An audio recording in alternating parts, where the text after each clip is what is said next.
guys, it's Sam, and this is my spoiler-free review of Kingdom of Copper by S A Chakraborty. This will be spoiler-free for this book, but not for the first book, so I'll link my review for the first book on the screen if you haven't read it yet. This is the second book in an adult epic fantasy series. This takes place directly after the events of the second book, but then it time jumps and we go 5 years in the future. I do not believe that that is a spoiler because like you should kind of know going into it. Like I wasn't prepared for that, and I think you should know. I don't think it ruins anything. I just think like know that you're going into a time jump, which is also why like taking a break between books 1 and 2 is not that bad because there is a time jump.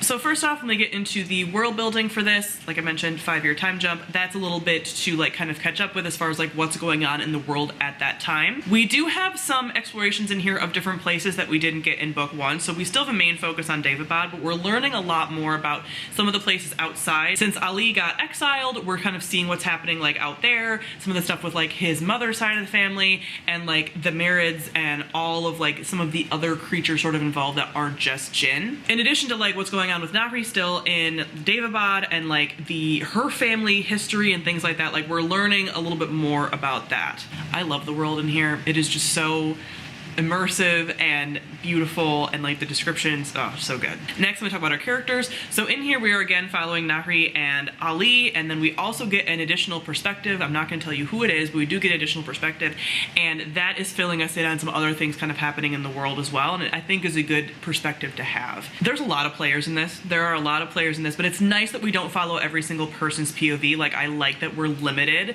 to 3 people, and that does help us kind of cover everything. And I continue to love how this series does the exploration of different sort of like political players and groups and things, and how all of them are awful to each other, and none of them are ones that you can really pull for, because in so many series there would obviously be like the one underdog, and in this it's like no, everyone's being shitty, and like some are shittier, but like they're all kind of equally shitty to each other, and there's so much like bias and prejudice and just like bad blood on all sides that you never really know like who you're pulling for, really, besides our main characters, and even our main characters can do some messed up stuff. The way the series does such a good job of balancing characters that you like understand where they're coming from and you pull for them, but sometimes you can also get so annoyed with them, and like characters that you can truly like hate, and how characters have such an influence on other, like all of that. The character work in here is excellent, and the character arcs also are fantastic. Next, I'm gonna talk about our plot.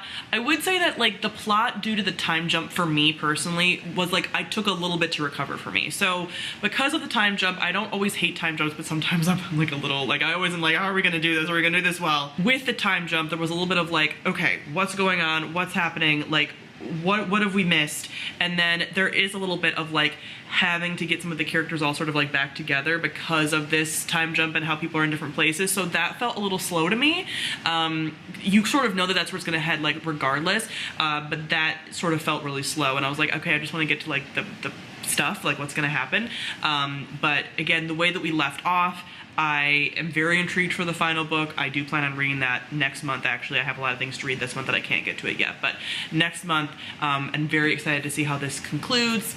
I love this series. I will say that this wasn't quite a 5 for me. Because of the slowness and having to recover a bit from the time jump, it's a 4.5. Very strong 4.5, but I couldn't quite give it 5 stars. I still really love this and looking forward to the finale. I am going to do a spoilery gush talking about this in more detail, since there is a lot of stuff to discuss, so I'll link that on the screen if you've read this book and you're interested in talking with me about it. So comment below, let me know what you thought of Kingdom of Copper. Thank you all for watching, and I'll see all of you guys soon.